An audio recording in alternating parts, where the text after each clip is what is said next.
বিকেল গড়িয়ে সন্ধ্যা, আর এই সন্ধ্যার সময় সেন্ট মার্টিন সেজেছে মাছের পসরা নিয়ে। একপাশে সমুদ্র, আর অন্য পাশে দোকানিরা তাজা মাছ নিয়ে বসেছে বিক্রির উদ্দেশ্যে। হরেক রকমের এটার সামুদ্রিক নাম মাছ কি? দেখে নাম আর দাম দুটোই জানতে ইচ্ছে হলো।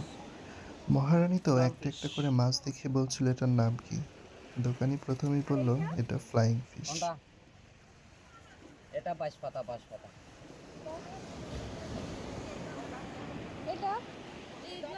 জি, এটাই বাঁশপাতা। ওইটারই অপর পাশে ওইরকম, তাই তো? আচ্ছা আচ্ছা। হরেক রকমের এই তাজা সামুদ্রিক মাছ থেকে আমরা কাঁকড়াটা পছন্দ করলাম। এটি সামুদ্রিক রাজা কাঁকড়া। প্রথমে কাঁকড়াটি এখানে পরিষ্কার করা হচ্ছে, অর্থাৎ এগুলোকে কাটা হচ্ছে। কাটার পরে এনাদের স্পেশাল যে মশলা আছে, সে মশলা মাখিয়ে এটাকে ভাজা হবে। আসসালামু আলাইকুম, আপনারা সবাই কেমন আছেন? আলহামদুলিল্লাহ, আমরা ভালো আছি। আজকে আমাদের সেন্ট মার্টিন ভ্রমণের দ্বিতীয় দিনের সন্ধ্যাবেলা। সারাদিন অনেক ঘোরাঘুরি হয়েছে। সন্ধ্যাবেলা সেন্ট মার্টিন যেন অন্যরকম সাজে সেজে যায়। সেন্ট মার্টিনের এই সাজ আর সমুদ্রের এই রূপ দেখতে কার না ভালো লাগে বলেন? তাই আমরা সন্ধ্যার সময় বেরিয়ে পড়েছি সমুদ্রকে উপভোগ করার জন্য। প্রায় সব টুরিস্টরাই সন্ধ্যার সময় বেরিয়ে থাকে, আর এইরকম দোকান থেকে নিজেদের ইচ্ছামতো মাছ পছন্দ করে ওইখানে বসে সমুদ্রের গর্জন শুনতে শুনতে উপভোগ করে সামুদ্রিক মাছের এক অনন্য স্বাদ। সেন্ট মার্টিন আসলে আপনারা এটা কখনোই মিস এক করবেন না। দূরতে এক দূরতে সামুদ্রিক মাছ কাঁকড়া ফ্রাই করার জন্য এখানে মশলা প্রস্তুত করা হচ্ছে। এই মশলা দিয়েই মূলত এই মাছ কাঁকড়াগুলোকে ফ্রাই করা হয়। সামুদ্রিক মাছ কাঁকড়ার স্বাদকে বহুগুণে বাড়িয়ে দেয় দোকানিদের এই স্পেশাল মশলা।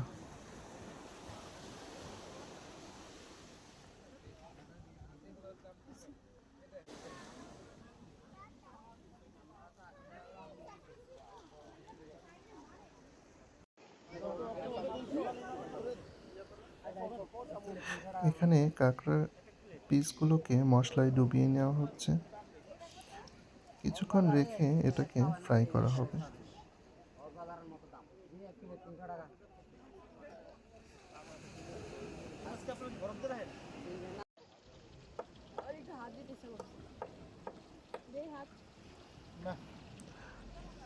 গরম তেলে কাঁকড়াগুলোকে এখন ফ্রাই করা হচ্ছে, দেখতে পাচ্ছেন।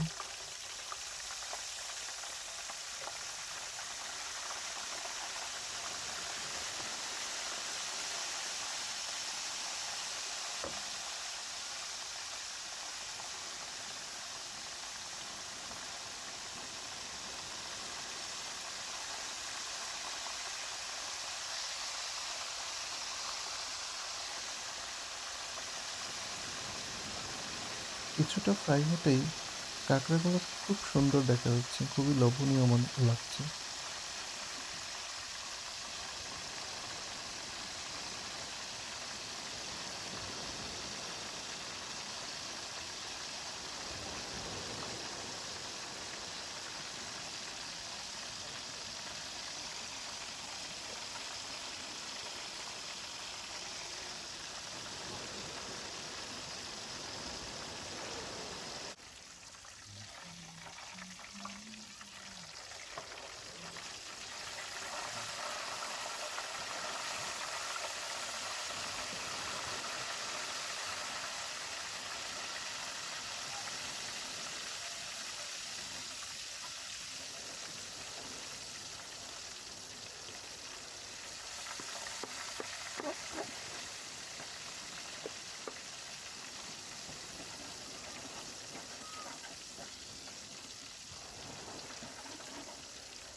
কাঁকড়াটি সুন্দরভাবে ফ্রাই করা শেষ, এখন সার্ভিংয়ের পালা।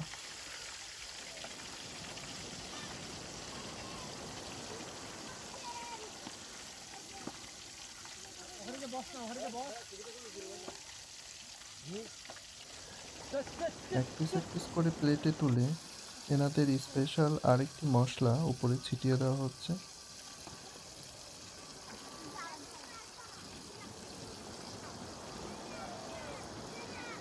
এই তো প্রস্তুত আমাদের কাঁকড়া স্পেশাল ফ্রাই। সামুদ্রিক তাজা কাঁকড়ার স্বাদ এক কথায় অসাধারণ। আজকের ভিডিওটি এ পর্যন্তই। সবাই ভালো থাকবেন। ধন্যবাদ সবাইকে।